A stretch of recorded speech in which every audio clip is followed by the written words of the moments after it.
Connaissant trading et tu vas prendre les bases, alors reste ici. Aujourd'hui, on va voir ensemble qu'est-ce qu'un PIB sur le marché des matières premières. Dans une précédente vidéo, j'ai déjà abordé qu'est-ce qu'un PIB sur le marché du Forex, donc tu pourras la visionner juste après cette vidéo. Déjà, il faut savoir qu'un PIB dans le trading des matières premières, c'est la plus petite unité de variation de prix.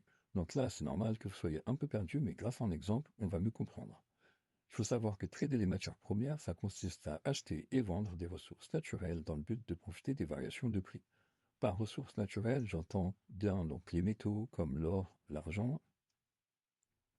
On peut aussi avoir les énergies, donc comme le pétrole, le gaz, etc. Il faut savoir qu'il n'y a pas que ça. Vous pouvez avoir l'essence, le charbon, et on peut aussi avoir des produits agricoles comme le blé, le maïs, le cacao, etc. En fait, il y a vraiment beaucoup de ressources, donc possibles et inimaginables.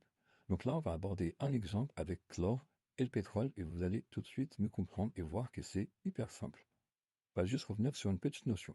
Il faut savoir que dans le marché des matières premières, le PIB correspond souvent à ce qu'on appelle une deuxième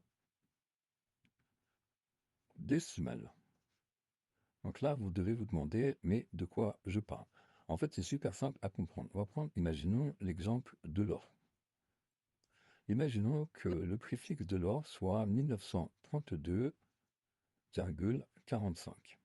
Déjà, on peut voir que le prix fixe possède deux chiffres après la virgule, et en fait, c'est ça qu'on va appeler deuxième décimale, parce qu'il va subir des variations de 0,01, soit deux chiffres après la virgule.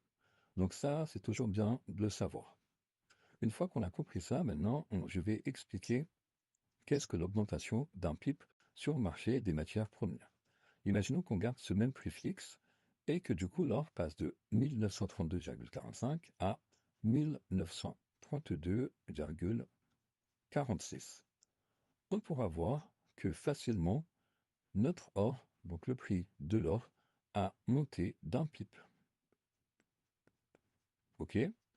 Si maintenant je prends un autre exemple, imaginons que l'or soit toujours à 1932,45, donc notre prix fixe, et que le prix augmente à 1933,45. Là, le prix de l'or aura monté de 100 pips.